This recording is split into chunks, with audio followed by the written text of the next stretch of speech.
할렐루야. 하나님의 큰 은혜가 함께하기를 주님의 이름으로 축원합니다. 하나님께서 모든 것을 주관하신다. 이 이야기를 좀 나누고 싶은 거예요. 여러분, 우리나라 사람들이 간혹 미국으로 이민을 갑니다. 처음부터 시민권 나오지 않습니다. 영주권 나와요. 그래서 일정 기간 거주를 하죠. 5년 내지 7년을 거주하면 그 다음에 시민권 신청을 합니다. 시민권 신청을 할 때 인터뷰를 하고 약간의 시험을 봅니다. 구두로. 그래서 미국의 건국 역사도 물어보고 또 역대 대통령 가운데 제퍼슨이라든가 이런 어떤 역사적인 일을 이룬 대통령에 대해서 좀 묻습니다. 그리고 애국가 가사도 좀 물어봅니다. 인터뷰 통과가 됐습니다. 이제 시민권이 나오게 되면 사인을 하고 선서를 합니다. 그 선서의 내용이 뭐냐면, 내가 이제 미국 시민으로서 미 합중국의 법을 지키고 그 법의 다스림을 받겠다라고 하는 선서를 합니다. 미국 사람이 됐으니 미국의 법을 지키고 그 법의 다스림을 받겠다라고 하는 얘기예요. 자, 이스라엘 백성들이 애굽에 있을 때는 바로 바로 왕의 노예로 있었습니다. 그래서 애굽의 법의 다스림을 받고 있었어요. 그러나 하나님의 능력으로 출애굽을 했습니다. 나왔어요. 이제 하나님의 백성이 되었습니다. 그래서 이제 그들이 하나님의 다스림을 받는 자들이 되어야 한다는 거죠. 그래서 주신 것이 바로 율법입니다. 그러니까 하나님께서 이스라엘 백성들에게 주신 율법은 이제는 하나님의 백성이니 하나님의 말씀으로 다스림을 받는 자가 되어야 한다라고 하는, 그래서 율법은 하나님의 백성됨의 상징입니다. 하나님께서 이방 사람에게 준 것이 아니라 이스라엘 백성, 하나님의 백성에게 율법을 주었다는 거죠. 그래서 율법은 하나님의 백성 되게 하는 소중한 말씀입니다. 그리고 율법의 뼈대라고 할 수 있는 것이 바로 십계명입니다. 하나님의 백성됨의 특징이 뭐냐면 율법을 지키는 거예요. 그런데 우리가 십계명을 지키고 율법과 규례를 지키는 그 일도 중요하지만 그보다 앞서서 중요한 일이 있습니다. 하나님에 대한 사랑입니다. 하나님에 대한 사랑. 여러분, 우리의 모든 신앙적인 행위는요, 하나님에 대한 사랑으로 출발되어야 해요. 하나님에 대한 사랑으로. 계명을 지키는 일도 마찬가지입니다. 그래서 마태복음 22장 37절과 8절에 이렇게 말씀하죠. 같이 봅니다. 예수께서 이르시되 내 마음을 다하고 목숨을 다하고 뜻을 다하여 주 너의 하나님을 사랑하라 하였으니 이것이 크고 첫째 되는 계명이요. 계명 중에 최고의 계명, 하나님에 대해 사랑이라는 거예요. 우리의 신앙적인 모든 순종과 행동의 출발은 하나님에 대한 사랑으로부터 이루어져야 된다는 거죠. 왜냐하면 하나님을 사랑하는 사람이 계명을 지킬 때 그 계명이 무거운 짐이 아니라 은혜가 되고 감사가 되고 기쁨이 되기 때문입니다. 여러분, 어머니는 용감하다는 말이 있잖아요. 야들야들한 그런 이 자매가 결혼을 해서 자녀를 낳으면 얼마나 강해집니까? 8kg, 12kg, 15kg 되는 아이들을 턱하니 손 하나로 얹고 가방 하나 메고 그리고 다녀요. 힘이 얼마나 좋은지 몰라요. 근데 여러분, 10kg짜리 쌀을 갖다가 턱 들고 다녀라 그러면 다닐 것 같아요? 못 다녀요. 그런데 자기 아이만큼은 힘은 들지언정 가슴에서부터 사랑으로 딱 들고 다녀요. 사랑이기 때문에. 사랑은 힘입니다. 그래서 우리가 하나님을 사랑하면 계명이 무거운 짐이 아니라니까요. 그 계명이 무거운 짐이 아니라 계명을 지키면 지킬수록 더 하나님의 은혜로 가득하게 채워지게 된다는 거죠. 그래서 어떤 것보다도 먼저 하나님을 사랑하는 마음이 중요하다는 거예요. 하나님을 사랑하는 마음이 가득해야 된다는 거예요. 그런데 사랑에는 함수 관계가 있습니다. 사랑의 함수 관계가 뭘까요? 믿음과 신뢰예요. 여러분, 사랑은 믿음입니다. 사람과 사람 사이에도 서로 사랑한다면 서로가 믿어야 돼요. 부부가 서로 사랑하기 때문에 서로 믿잖아요. 서로 신뢰하잖아요. 사랑은요, 불신이 아니라 믿음이고 신뢰입니다. 그러니까 가족 간에 사랑이 많은 가족은 서로 간에 신뢰하는 거예요. 그 사랑의 함수 관계가 믿음이에요. 그래서 우리가 하나님을 사랑한다면 하나님에 대해서 믿어야 돼요. 그의 전능하심을 믿어야 하고 우리를 위해서 통치하시는 하나님의 주권을 믿어야 합니다. 우리가 하나님을 사랑하고 하나님을 믿기 때문에 하나님을 신뢰하는 거 아닙니까? 의지하게 됩니다. 그리고 하나님의 말씀을 붙잡고 살아가는 인생이 된다는 거죠. 여러분, 이스라엘 백성들이 요단강을 어떻게 건넜습니까? 너무나 많이 들어왔잖아요. 하나님께서 여호수아에게 오직 믿음으로만 받을 수 있는 말씀을 하셨습니다. 언약궤를 맨 제사장들을 앞장 세우고 이스라엘 백성들은 그 뒤를 따라서 요단강을 건너라는 거예요. 여러분, 요단강을 건널 때 홍해처럼 길이 먼저 열리고 홍해물이 갈라진 다음에 길이 열리고 난 다음에 건너간 게 아니잖아요. 요단강을 건널 때 언덕까지 물이 넘쳤어요. 그곳을 향하여서 그냥 들어가라는 거예요. 여호수아 3장 8절 읽어봅시다. 너는 언약궤를 맨 제사장들에게 명령하여 이르기를 너희가 요단 물가에 이르거든 요단에 들어서라 하라.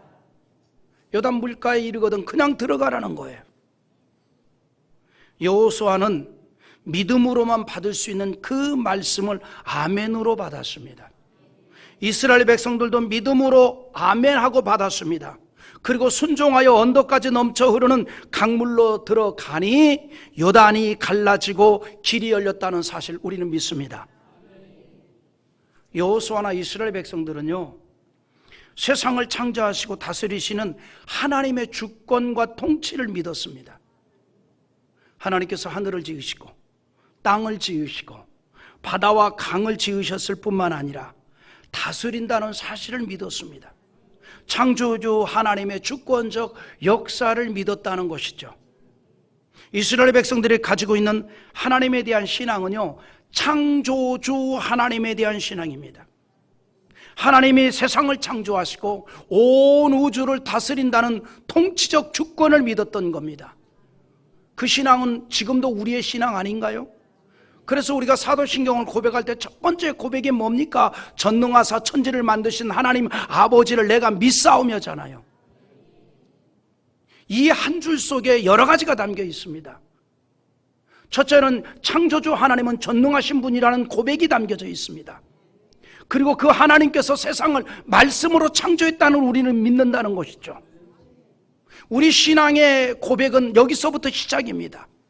말씀으로 세상을 창조하신 그 하나님의 말씀이라면 능력이 아니겠습니까?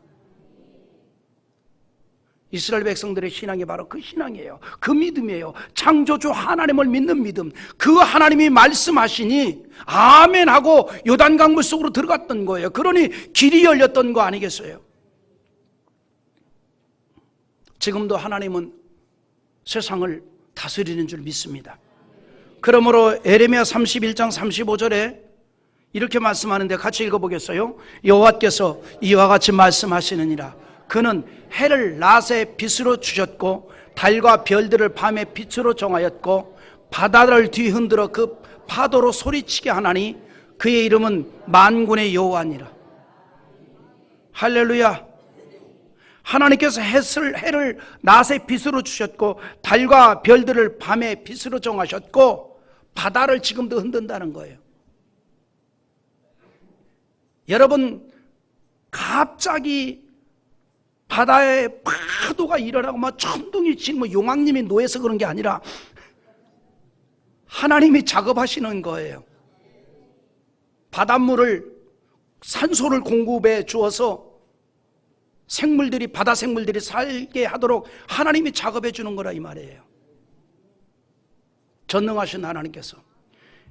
여러분, 파도 치지 않고 잔잔하면 그 바다가 산소 공급이 안 돼서 생물이 다 죽습니다. 그러니까 때로는 하나님께서 잔잔하기도 하시고 큰 파도도 일으켜서 뒤집어 엎어가지고, 여러분, 우리가 농사 지을 때 개토 작업 하잖아요. 흙을 뒤집어 엎잖아요. 부드럽게 만들어야 되잖아요. 그게 뭐냐면 흙 속에 산소를 공급하는 일 아닙니까? 하나님께서 그 일을 하시잖아요. 바다를 막 뒤 흔들어 놓아서 산소를 공급해서 바다 생물 살게 하는 거고, 그래서 싱싱한 횟감을 우리가 먹게 하잖아요. 예? 하나님의 역사예요. 하나님의 역사. 지금도 하나님은 그 일을 이루시는 줄 우리는 믿습니다. 여러분, 그래서요, 이스라엘 백성들이 그 정서 속에, 유대인들의 정서 속에 가지고 있는 게 뭐냐면 하나님은 창조주 하나님이다. 그래서 이 세상의 모든 것을 다스린다. 이게 이제 이스라엘 유대인들이 가지고 있는 신앙적 정서거든요. 그런데 어느 날 유대인들이 깜짝 놀랄 일들이, 이스라엘 백성들이 깜짝 놀랄 일이 일어났습니다. 왜냐하면 예수님께서 바람과 파도를 잠잠하게 했어요. 다시 말해서 창조주 하나님의 역사를 나타냈던 겁니다. 예수님께서 제자들과 함께 배를 타고 가실 때에 갈릴리 호수가 풍랑으로 인해서 막 파도 치고 배가 파손될 것 같습니다. 그때 제자들이 막 두려워 어쩔 줄 몰라 할 때에 주께서 풍랑을 바다를 향해서 잠잠하라 명하시니 잠잠하게 됩니다. 사람들이 깜짝 놀라요. 왜 깜짝 놀랐느냐? 그 일은 창조주 하나님만이 하실 수 있는 일이었기 때문입니다. 여러분, 마태복음 8장 26절과 7절 한번 읽어보겠습니다. 같이 봅니다. 예수께서 이르시되 어찌하여 무서워하느냐? 믿음이 작은 자들아 하시고 곧 일어나사 바람과 바다를 꾸짖으니 아주 잔잔하게 되거늘 그 사람들이 놀랍게 여기리되 이가 어떠한 사람이기에 바람과 바다도 순종하는가 하더라. 아멘.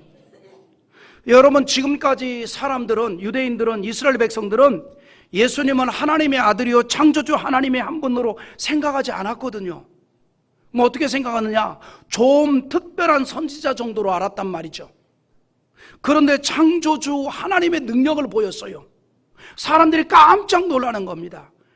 그래서 이렇게 서로의 얼굴을 쳐다보면서 놀래가지고 저가 어떠한 사람이기에 바람과 파도도 순종을 하는가? 저건 창조주 하나님만이 할 수 있는 능력인데 저가 어떤 사람이기에 저런 일이 일어나는가? 깜짝 놀라서 어쩔 줄 몰라하는 거예요. 요즘으로 말하면 이런 거면 헐 이게 뭐지? 이런 거예요. 이게 도대체 뭐지? 이 상황이 어떤 상황이지? 저가 어떤 사람이기에, 저가 누기에, 어떻게 말 한마디에 바람이 잔잔해지고 파도가 잔잔해질까? 이건 창조주의 역사인데 깜짝 놀라는 거예요. 이게 무슨 상황이냐 이 말이죠. 그런데 예수님께서 풍랑이는 바다를 잠잠하게 하기 전에 제자들을 책망하시면서 하셨던 말씀이 있어요. 뭐라고 말씀했는가 하니 어찌하여 무서워하느냐 믿음이 작은 자들아 라고 했습니다. 어찌하여 무서워하느냐 믿음이 작은 자들아. 하나님의 기적은요 오직 믿음의 결과입니다. 일반적인 상식과 경험만을 고집하는 사람이 하나님의 기적을 만날 수 없습니다. 하나님의 기적을 만날 수 없어요. 요단강이 갈라지는 기적은 여호수아와 이스라엘 백성들이 창조주 하나님의 주권을 믿었고 그 말씀에 순종한 결과입니다. 그런데 또 하나 하나님께서 요단강의 기적을 나타내신 이유가 있습니다. 우리 여호수아 3장 7절 한번 읽어볼까요? 같이 보겠습니다. 여호와께서 여호수아에게 이르시되 내가 오늘부터 시작하여 너를 온 이스라엘의 목전에서 크게 하여 내가 모세와 함께 있었던 것 같이 너와 함께 있는 것을 그들이 알게 하리라. 할렐루야. 요단강의 기적을 통해서 하나님께서 모세와 하셨던 것 같이 여호수아에게도 함께 하신다는 사실을 온 이스라엘 백성들에게 알리겠다는 거예요. 여호수아를 통해서 창조주 하나님을 알리려는 의도가 있었던 겁니다. 여러분, 이 원리가 우리의 삶에 그대로 적용이 됩니다. 그리스도인이 이 세상에서 할 수 있는 일은 내가 만난 하나님을 보여주는 일이에요. 우리가 하는 일이 그거예요. 내가 만난 예수님을 보여주는 거예요. 하나님 이걸 원하고 계십니다. 우리를 통해서 하나님의 증거되고 보여지기를 원한다는 거죠. 이 땅에서 살아가는 성도의 신앙적인 가치는 나를 통해서 하나님을 보여주는 겁니다. 여러분, 이런 거 있잖아요. 핏줄은 못 속인다고. 보면은요, 그 같은 혈통은 뭔가 닮았잖아요. 눈매가 닮았던지, 뭐 턱이 닮았던지, 아니면 심지어는 어떤 사람 그 음성도 같아요. 음성도 한눈에 봐도 형제다 이렇게 보여요. 권옥희 집사님 남동생 보니까 완전 붕어빵이더만. 나는 한눈에 딱 알아봤어. 아, 저 사람 권옥희 집사 남동생 맞죠? 네. 우리 공사하러 왔는데 딱 한눈에 아, 동생 똑같이 생겼어요. 근데 고개 숙이는 것까지 똑같아요. 네? 이게 혈통이에요. 이게 혈통. 우리는 예수 그리스도의 보혈의 은총으로 하나님의 자녀 됐습니다. 우리를 통해서 하나님이 보여질 수 있어야 한다는 거죠. 우리는 하나님의 자녀니까. 우리는 하나님의 백성이니까. 하나님 그걸 원하신다는 거죠. 그래서 그리스도인의 신앙적인 삶이라고 하는 것은, 그리고 이 땅에 살아가는 성도의 신앙적인 가치는 나를 통해서 하나님을 보여주는 거예요. 우리는 하나님의 거울입니다. 나에게 비춰진 하나님을 세상에 보여주는 거예요. 그래서 사람들이 하나님에 대한 존경심을 갖게 하는 겁니다. 그것이 바로 하나님의 영광이에요. 내가 서 있는 그곳이 하나님을 보여주는 곳이 되어야 하고, 그래서 사람들로 인하여 참된 구원의 길로 가도록 길잡이가 되어야 합니다. 그것을 우리는 어두운 세상의 등대라고 말하는 것이에요. 예수님께서 세상의 빛이라고 말씀하신 의도가 여기에 있습니다. 여러분, 우리의 현실이 어떤 상황이냐라고 하는 것이 문제가 되지 않습니다. 어떤 상황이라 할지라도 우리는 전능하신 하나님과 함께하는 하나님의 자녀들입니다. 그래서 내가 서 있는 그곳은 하나님의 역사를 나타내는 공간일 뿐이에요. 여기에 의미가 있습니다. 나에가 처한 형편과 처지가 중요하지 않습니다. 내가 지금 어떤 어려운 형편에 처해 있느냐, 이게 중요하지 않다는 거예요. 내가 이 상황에서 어떻게 하나님을 알리느냐, 어떻게 하나님의 능력을 보일 수 있느냐, 이게 중요하다 이 말이에요. 다니엘이나 그의 3명의 친구들을 보십시오. 그들이 하나님의 능력을 나타낸 곳, 하나님을 알린 곳은 전쟁포로가 된 이방 땅에서였습니다. 나라가 망했어요. 바벨론의 공격을 받고 나라가 완전히 무너졌어요. 그리고 많은 젊은이들이 전쟁포로로 끌려왔습니다. 나라 망한 백성이에요. 전쟁포로예요. 이방 땅이에요.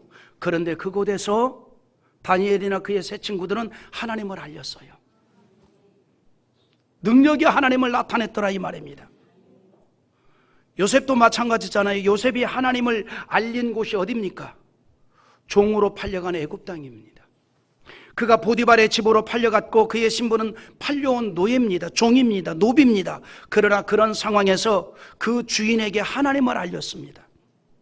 요셉을 통해서 하나님을 알려줬고 증거되었습니다. 여러분 창세기 39장 2절과 3절 우리 한번 나같이 읽어보겠습니다. 여호와께서 요셉과 함께 하심으로 그가 형통왕자가 되어 그의 주인 애굽 사람의 집에 있으니 그의 주인이 여호와께서 그와 함께 하심을 보며 또 여호와께서 그의 범사에 형통하게 하심을 보았더라. 할렐루야. 여러분 하나님이 우리와 함께 하는 줄 믿으시기 바랍니다. 우리는 하나님의 자녀입니다. 우리가 항상 잘되고 형편이 좋은 상황에서 하나님을 알리는 것이 아니에요. 하나님에 대한 믿음의 문제입니다. 모든 것을 주관하시는 하나님의 주권에 대한 믿음으로 하나님의 능력을 증거하고 알리게 된다는 것이죠. 다니엘이나 그의 세 친구 사드락 메삭 아벳느고는 하나님에 대한 절대적인 신뢰를 함으로 인하여 극렬하게 타는 풀무의 뿔에 던져졌지만 구원의 하나님을 증거하였습니다. 중요한 것은요, 느부갓네살 왕이 사드락 메삭 아벳느고를 통해서 하나님의 능력을 체험했어요. 와, 저들이 믿는 여호와 하나님은 살아계신 하나님이다. 그리고 그가 그것을 또 고백도 했습니다. 그러나 안타깝게도 그것을 통해서 전능하신 하나님을 의지하는 신앙으로 연결시키지는 못했다는 거죠. 그 하나님의 능력을 보았어요. 그럼에도 신앙으로 연결시키지는 못했어요. 다니엘서 3장 28절 한번 읽어볼까요? 같이 봅니다. 느부갓네살이 말하여 이르되 사드락과 메삭과 아벳느고의 하나님을 찬송할지로다. 그가 그의 천사를 보내사 자기를 의리하고 그들의 몸을 바쳐 왕의 명령을 거역하고 그 하나님 밖에는 다른 신을 섬기지 아니하며 그에게 절하지 아니한 종 구원하셨도다. 여러분 느부갓네살이 뭐라는 거니? 사드락과 메삭과 아벳느고의 하나님을 찬송할지로다 이렇게 말합니다. 그러니까 사드락과 메삭과 아벳느고를 통해서 느부갓네살 왕은 하나님의 역사를 보았습니다. 경험했습니다. 그런데 그럼에도 불구하고 지속적으로 하나님을 향한 신앙이 연결되지 않았어요. 왜 그랬을까요? 너무나 자기의식이 강했기 때문입니다. 너무나 자기의식이 강한 왕이었어요. 그래서 하나님에 대한 신앙을 품지를 못했다는 사실이에요. 물론 사드락, 메삭, 아벳느고는 죽음도 각오하는 믿음으로 하나님의 능력을 보였습니다. 분물불 속에서 지켜주셨던 하나님을 나타냈습니다. 하지만 그것을 보았던 느부갓네살 왕은 그들처럼 하나님에 대한 신앙을 갖지 못했다는 사실이죠. 여전히 그는 자기의 인생을 자기의 의대대로 자기가 만들어 가려고 했던 것이에요. 이미 그는 신바벨론 시대를 열면서 가시적인 성공을 보였던 왕입니다. 그래서 더욱 자만으로 가득했습니다. 오만함이 가득했다는 것이죠. 그러니까 느부갓네살 왕의 어마어마한 그 통치의 성공이 오히려 그는 그 자신을 무너뜨리게 한 원인이 되었다는 사실입니다. 당시 최고의 군사력을 지닌 아시리아를 무너뜨리고 거대 바벨론의 통치권자가 된 느부갓네살 왕은 스스로를 생각해도 자신이 대단한 존재로 여겨졌던 거예요. 와, 내가 대단한 존재다 이렇게 생각한 거예요. 그래서 자기의 존재감을 더 드러내기 위해서 무슨 일을 합니까? 자기 숭배를 위한 신상을 만들었습니다. 오만과 자기 가시욕이 가득하여서 자기 숭배를 위한 우상을 만들었습니다. 여러분 북쪽에도 우상 2개가 있잖아요. 김일성이 김정일이 큰 신상을 만들어 우상을 만들어서 그걸 경배하잖아요. 섬기잖아요. 예? 느부갓네살 왕은 자신의 위상을 높이기 위해서 거대한 신상을 만들어 세웠습니다. 여러분 다니엘 3장 1절 한번 읽어봅시다. 시작. 느부갓네살 왕이 금으로 신상을 만들었으니 높이는 60규빗이요 너비는 6규빗이라 그것을 바벨론 지방의 두라 평지에 세웠더라. 여러분 신상을 만들어서 자기를 위한 신상을 만들었는데 사람들의 눈에 잘 띄도록 평지에, 두라 평지에, 여러분 평지에 쫙 높은 신상이 딱 있으면 모든 사람들이 다 보이잖아요. 네? 우리 제2롯데타워가 다 보이듯이 그게 우상이라는 건 아닙니다. 네. 거기 꼭대기층 올라가면 쫙 다 보인다면서요. 신기하게도 나는 한 번도 지금도 못 갔습니다. 왜냐하면 갔다 온 사람 말이 거기 가봐야 날이 흐리고 그 다음에 이 가시거리가 안 좋아서 안 보인다는 거예요. 그래서 나는 약가 빠져가지고 날씨 좋은 날 나는 가리라. 근데 날씨 좋은 날은 꼭 바쁘더라고요. 그러기를 지금까지 못 갔어요. 네, 기어이 갑니다. 날 좋은 날. 근데 높이 있으니까 한눈에 보이잖아요. 평지에 신상을, 폭이 3m, 높이가 30m나 되는 엄청난 규모의 신상을, 그것도 뭘로 만들었어요? 금으로 만들었습니다. 자신의 영광을 드러내기 위해서. 느부갓네살 왕은 바벨론의 부귀와 영화가 자기 때문에 이루어졌다라고 믿었어요. 그래서 다니엘서 4장 30절 한번 읽어봅시다. 나 왕이 말하이르되 이 큰 바벨론은 내가 능력과 권세로 건설하여 나의 도성으로 삼고 이것으로 내 위엄의 영광을 나타낸 것이 아니냐 하였더니, 뭐라 그래요? 이 큰 바벨론은 내가 능력과 권세로 건설했다. 네가복음의 창시자가 이 느부갓네살 같아요. 신약에 가도 네가복음의 창시자가 있잖아요. 큰 부를 이룬 부자가 내가 이렇게 하리라, 내가 이렇게 하리라, 내가 이렇게 하리라. 착각 속에 살아가는 거죠. 자기가 한 줄 하는 겁니다. 자기의식이 가득한 자였습니다. 내 능력, 내 권세 강하게 외칩니다. 그러나 그것은 말씀드린 대로 자기 착각이었어요. 세상의 모든 것이 다 내 능력이나 내 권세로 되어지는 것이 아니라는 사실을 몰랐던 겁니다. 너무나 잘 나가기 때문에 그것을 몰랐습니다. 오만으로 가득했습니다. 모든 것이 다 하나님의 주권에 있다는 사실을 몰랐습니다. 그러므로 하나님께서는 오만과 교만으로 세상 무서운 줄 모르는 그런 느부갓네살 왕에게 꿈을 통해서 경고를 했어요.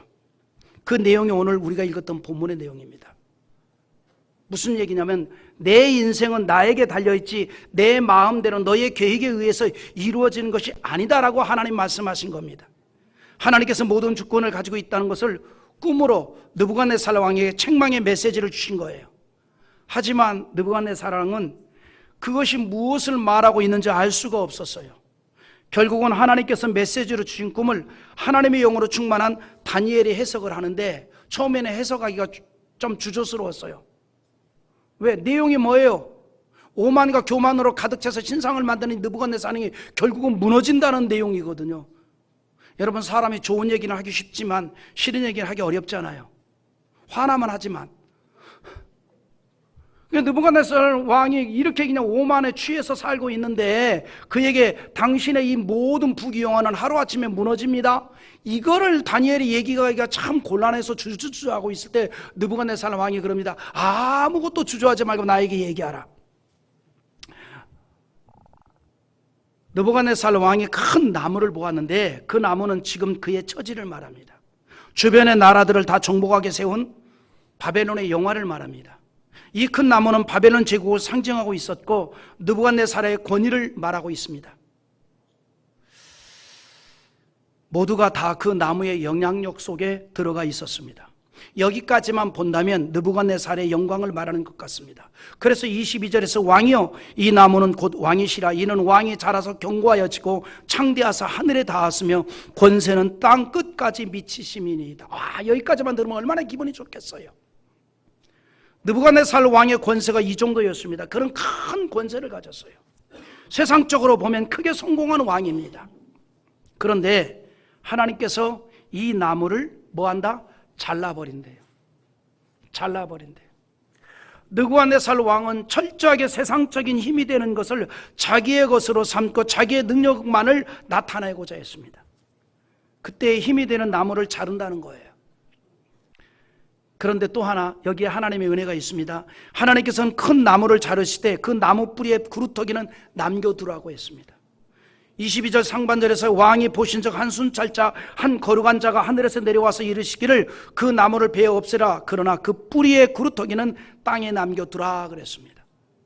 나무 뿌리의 구루터기는 남겨두도록 한 것은 느부갓네살이 지극히 높으신 하나님의 주권으로 세상을 다스리며 그래서 자신의 인생도 모두 하나님의 손에 있다는 것을 깨닫게 될 때에 다시 살리기 위해서입니다. 그러나 느부갓네살 왕은 끝까지 하나님의 그런 주권을 믿지 못했습니다. 자기의 성공이 크게 보였기 때문입니다. 자기 존재가 스스로도 영광스럽게 여겨졌기 때문입니다. 그런 느부갓네살 왕의 최후에 대해서 다니엘의 해석은 이렇게 결론을 내리는데, 우리 25절 한번 읽어봅시다. 왕이 사람에게서 쫓겨나서 들짐승과 함께 살며 소처럼 풀을 먹으며 하늘에서 젖을 것이요 이와 같이 7대를 지낼 것이라. 그때 지극히 높으신 이가 사람의 나라를 다스리시며 자기의 뜻대로 그것을 누구에게든지 주시는 줄을 아시리이다. 자기의 능력으로 큰 바벨론을 세운 줄 알았는데 그것이 아니라는 것을 깨닫는 날이 온다는 거예요. 그렇게 하여 상대적으로 지극히 높으신 하나님이 사람의 나라를 다스리시며 자기의 뜻대로 그것을 누구에게든지 주시는 줄을 알도록 하신다라고 하였습니다. 그리고 그대로 이루어졌습니다. 여러분, 다니엘서 4장 28절에 보면 이 모든 일이 다 나 느부갓네살 왕에게 임하였느니라 그랬습니다. 자기 오만에 가득했던 느부갓네살 왕은 하나님께서 꿈으로 주신 메시지대로 무너지고 실패의 자리에 앉게 되었습니다. 그리고 그 자리에서 비로소 회개를 합니다. 그리고 상대적으로 하나님의 능력과 주권을 알게 되었고 그 사실을 찬양하는데, 회개를 하고 나서 이런 고백을 합니다. 다니엘서 4장 37절 한번 읽어봅시다. 그러므로 지금 나 느부갓네살은 하늘의 왕을 찬양하며 찬송하며 경배하노니 그의 일이 다 진실하고 그의 행하심이 의로우심으로 교만하게 행하는 자를 그가 능히 낮추심이니라. 그는 실패의 자리에서 하나님의 주권을 알았습니다. 세상의 모든 것이 다 내 힘으로 되는 줄 알았지만 결코 그것이 아니라고 하는 것을 알았습니다. 모든 것이 다 하나님의 주권에 있다는 것을 알았습니다. 여러분, 전쟁의 승리와 패배도, 나라가 흥하고 망하는 것까지도 하나님의 주권에 있음을 우리는 고백해야 합니다. 믿어야 합니다. 말씀드린 대로 오늘은 공교롭게도 김일성이가 73년 전 새벽에 남침을 한 날입니다. 전쟁 미치광이가 남침을 할 때 그동안 준비된 병력으로 38선을 넘어 밀고 내려가면 서울에서 점심을 먹고 그리고 3일이면 남쪽을 완전히 점령할 줄 알았습니다. 그러나 정말 저 낙동강까지 내려갔지만 인천 상륙작전이라는 복병을 만나서 다시 후퇴를 하게 되었고 결국은 휴전을 하고 지금까지 왔습니다. 미국에 가면요, 전쟁 박물관이 있습니다. 전 세계 전쟁 역사를 쭉 이렇게 정리해 놓은 박물관입니다. 거기에 보면 우리 이 한반도의 전쟁은 지금도 전쟁 중으로 나옵니다. 종전이 아니라 휴전이라 이 말이죠. 자, 그런데 이렇게 73년이 전에 이루어진 전쟁으로 휴전된 지 70년입니다.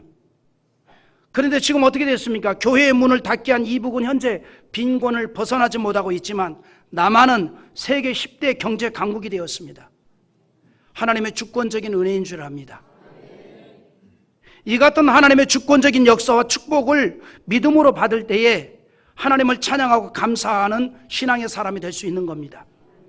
그래서 우리의 감사는 하나님의 주권적인 역사를 믿음으로 받을 때에 기쁨으로 이루어지는 고백이 되는 겁니다. 찬양이 되는 거예요. 하나님의 주권을 믿은 다윗이 이런 고백을 합니다. 결론입니다. 우리 한번 이 하나님의 주권적인 역사를 믿었던 이 바울이 하였던 고백을 우리 한번 다 같이 나누기를 원합니다. 고린도전서 15장 10절입니다. 바울의 고백을 우리 한번 나눠봅시다. 그러나 내가 나된 것은 하나님의 은혜로 된 것이니 내게 주신 그의 은혜가 헛되지 아니하여 내가 모든 사도보다 더 많이 수고하였으나 내가 한 것이 아니요 오직 나와 함께 하신 하나님의 은혜로다. 모든 것이 다 하나님의 주권이라는 믿음은 우리를 겸손하게 하고 더 큰 은혜를 받는 인생이 되게 합니다.